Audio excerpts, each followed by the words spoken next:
Welcome back to Lovin Dubai show. It is the season for reality shows in Dubai, and today we're joined by the founder of Glasshouse DXB and the star who's best known for telling it like it is on The Real Housewives of Dubai. We have Caroline Brooks. Welcome to the show. Thank you for having me, you guys. Not It's at our all. pleasure. I'm so excited to be here. We are so excited to have you. You look fabulous. Thank you. I'm surprised that you said early mornings. I'm sure as a mom, as a hustler, starting a salon, I'm sure you're very used to it. Oh, yeah. I wake up early in the morning, but I just I don't leave early in the morning. So I wake up and we start the day from home pretty early. We're up by 6, but then I'm out of the door close to 9. Oh, that is a turnaround. Yeah. So true. There is a difference between waking up and staying at home and waking up and going out. Yeah. There's a big difference. So like I'm actually having to get ready quickly. That's the part that's hard. Because I'm running around, I'm on calls, I'm doing this, I'm doing that. It just doesn't end. How has your life changed since the show started? Because huge. First ever big reality show to come to Dubai. Oh, yeah. What was your life like before? Where are you now? Well, my life before my lifestyle is the same. I would just say it's changed because I'm recognized, right? So wherever I go, people will be like, "Oh my God, you're the girl from Real Housewives." You're Brooks. That's the difference. It's actually being addressed by my last name was the hardest adjustment. Because my whole life I'm addressed by Caroline. But now we have 2 Carolines, and one is Stanbury, one is Brooks. So I had to get used to being called by my surname and like having fans like Brooks. And I'm like, what? Like, it's so weird hearing my last name all the time. But I guess that would be like the biggest change. But other than that, it's okay. Like, my cast, we're all very humble people. So for us, it's like, we're happy when we meet new people. We're happy when we see the fans.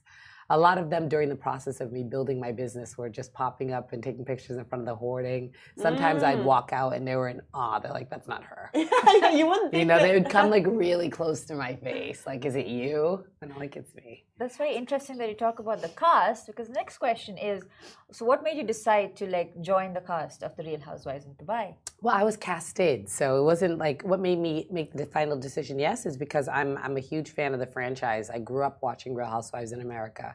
It's huge in the States, and for me being an American expat, I was like, being a part of the first international franchise from our country was a very special thing to me. And I was like, there's no way I'm going to say no to this, So I was cast directly from the network. When you say you were cast directly, what does that mean? It means you got an email one day and it said, no, we know you, we want you? Well, yeah, so there are people who knew of me who work in the network, and they knew they wanted to do Dubai. So that's when I got a call.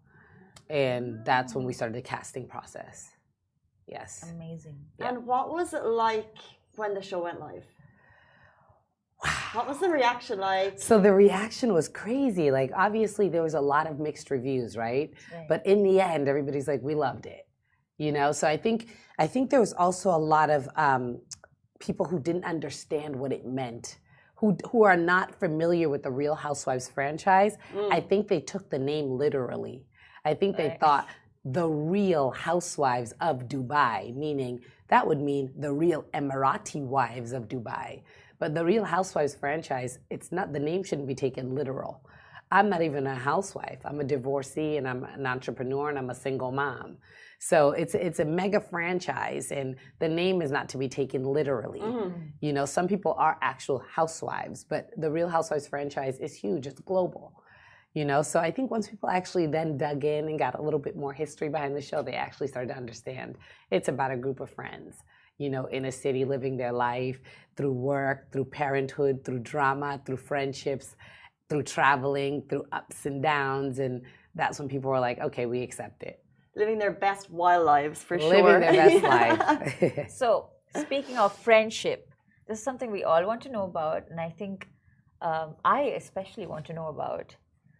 What is, were you really outraged when Sarah Madani suggested that you should be closer to your son? In that moment, absolutely. Interesting scene. I was angry. Okay. I think you guys watched the scene, so I was really upset because in that moment, now today, look at Maktoum, her son, and my son. They're so close. And Sarah and I, that's my bestie. I love her so much. So it's funny how life works. But those are where the best friendships actually come from. You know, actually, sometimes you butt heads when you first meet, and then you end up being the best of friends later. You know, it made us really strong. But yeah, I was really angry when she said that because she didn't know me well enough to make that assessment. What are these moments like, and do you think everything you went through a lot of ups and downs in the show? Do you think it's all accurately portrayed, or is there how much editing goes into the show? Of course, the show is edited and it's produced as well. But is it accurately portrayed? I'd say yes. But does it show you? I would say yes to like a portion of my life. It doesn't give you all of my life. So let's say if you're watching it and you're seeing the fun side of me, but you're not seeing the business side of me. So yes, everything you see, I'm not an actress, so it really happened. But they get to choose what goes in, right? So if I'm the fun and wild one, we might just stick to that and only put in those scenes of her being fun and wild, right? So like I mean, 90% of my life is business, but then that 10% that's fun, I'm more fun than the rest. So it's like, you know, she's delivering on the, you know, wants to have a good time, and she, you know, so it's you know, maybe you don't get to see the business side. And that, though, if you follow me on social media, if you're like, most of my fans, they know who I am as a person. They understand the full scope of it. You know, I'm 90% business, 10% everything else. Interesting, which we'll get to in a second, by the way. But we still want to talk about the Housewives tea. Of course, the Housewives tea has to come first. So, like, wait, I forgot my question. Can I jump in? Because I wanted to ask about, we're talking about relationships and drama. And of course, one of the most touching things that you were involved in the show was your relationship with your ex. Oh, my ex-husband. Oh, yeah. And how that, how did that come about on the show? Wow. Actually, the producers brought us together. It's crazy because I hadn't, what the fans didn't realize, and what I've never actually even said publicly, or I may have on Watch What Happens Live, but what the fans didn't realize is that was the first time in 4.5 years I sat at a table with him. And from that little short clip, it looks so casual, but people don't realize that was a half a decade in the making. Wow. You know, I refused to even let him come beyond the gates of my house at some, you know, for a long time. You understand? And they asked me, would you, you know, be willing to sit down with him? And of course, we chatted a little bit before it happened because we need to break the ice a little bit. But yes, that conversation was huge. It was uncomfortable. It was crazy. It was so many emotions. And I was in shock when he apologized on national television. I was like, this can't be real life. Like, is somebody playing a joke on me? I mean, he wouldn't even say sorry, even if he like, you know what I mean? So I knew in that moment he meant it. And that's when I was like, wow, we're getting, this is insane. Like, I can't believe this is happening to me right now. It was a lot for me to take in that moment. And it then created the ladder for us to now co-parent better, for us to now even eventually work together. And that's when I gave him the proposal of building the glass house for me, because he's amazing at what he does. He was a terrible husband, but amazing contractor and a great dad. Take the pros. That's amazing. Yeah, great dad. That's something actually a lot of women don't get, like the apology after like getting We don't get it. We never get the apology, especially like when you're in a relationship with a person who I would say my ex-husband used to be. Because people, everybody has the right to a fresh start and a new change. And who he was when we were married, I wouldn't have expected in a million years that he would apologize or hold himself accountable for the horrible things he did to me. But when he did, I was willing to just now, I had something that was an open wound. It created closure and it changed me as a person. I don't think he realized in that moment the magnitude of what he did and how much it helped me as a human being. I was angry with the world, you know, so angry. And it helped me become a happier person. Now I'm really living my life and knowing it's not my fault and I'm not bad and I'm not this and I'm not all those things he used to say to me. He said sorry and he knows it was him, or he knows that he shouldn't have been that way. And it helped me, you know, it created a new chapter in my life. Wow. Yeah. Watch the show, guys, because these moments, you know, it felt so real. So it's so great to get your kind of behind the scenes on that. Post show, Drama still going on? Oof. Oof. Gosh. Can't say too much, but is there drama? Absolutely. I mean, look, you have a group of 6 friends or frenemies. Friends one day, frenemies the next. We're not always gonna get along, but I do have such a beautiful relationship. I mean, thanks to the show, partly for some of my new friendships, but of course some of us knew each other prior. Right. But I'm so grateful for my closest friends who are Sarah, Caroline, and Nina. Like I'm beyond grateful. Like I don't know what I would do without them. You know, so every day we all just call each other. Like if Nina doesn't hear from me in 24 hours, she'll be like, Brooks, are you alive? Same with Caroline. Same with Sarah. Sarah's the busiest one, I think. Sarah's the one who's like, no, I know everybody's fine. But like Nina's such a mommy. So she wants to mom all of us and make sure, like with my launch, I don't know what I would have done without Nina.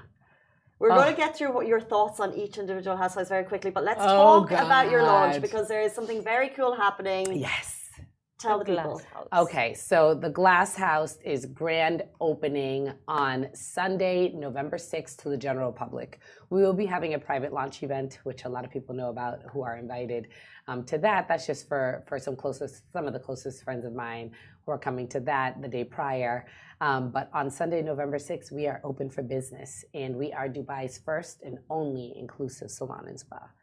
And inclusive, we can get into that, or you guys can Google it. But what it means is we cater to women of all colors, textures, shapes, sizes.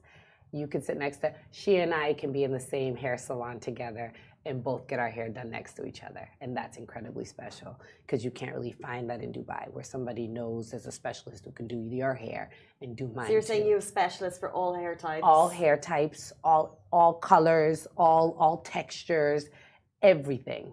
We got it covered. That's amazing. It's a very cool concept because, yeah, as you said, you don't see that everywhere. Different salons for like all kinds of hair. Like, yeah, if I, like, for example, one of my closest friends is Caroline Stanberry. She's a blonde European woman.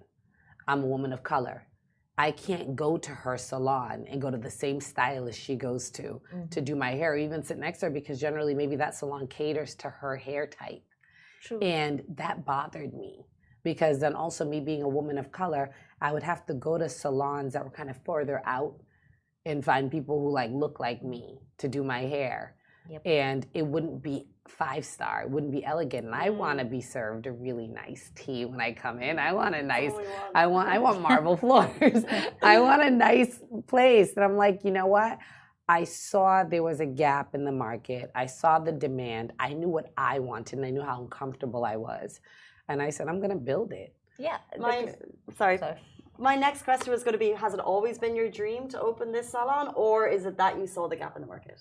I would say it became business first, I would say. I would say, number one, yes, I was actually anger made me want to open it first. And then I thought of it being a great business idea because I said, if I feel this way, imagine how many other women feel this way.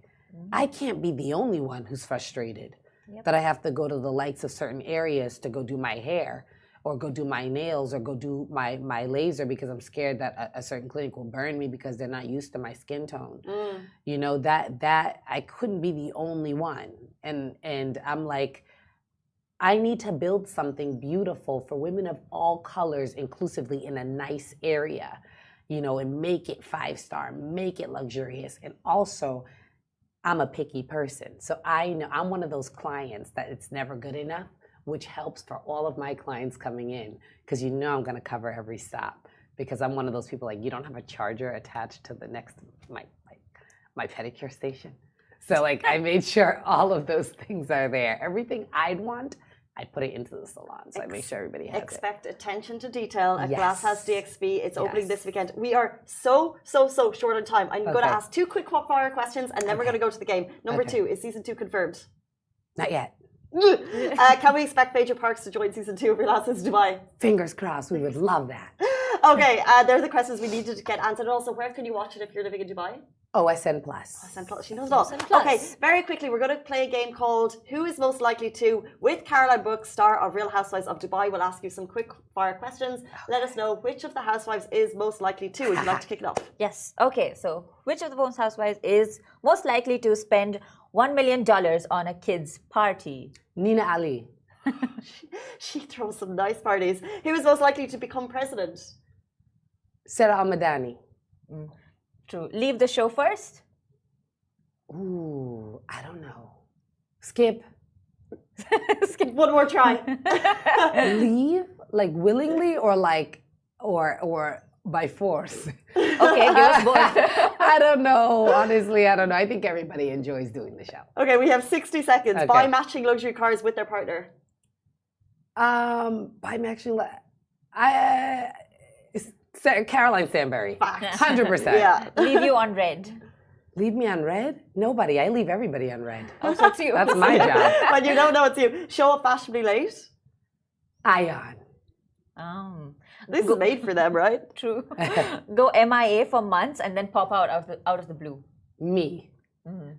I love it. The honesty. Yes. Guys, this was Caroline Brooks, the star of Real Housewives of Dubai, and her salon Glasshouse DXB is opening this weekend. Where is it located? City Walk Building 18A. That's all we have time for. Thank you so much for your show, for your time with us this morning. Goodbye from me. Thank you for having me. This was so much fun, you guys. Thank you very much.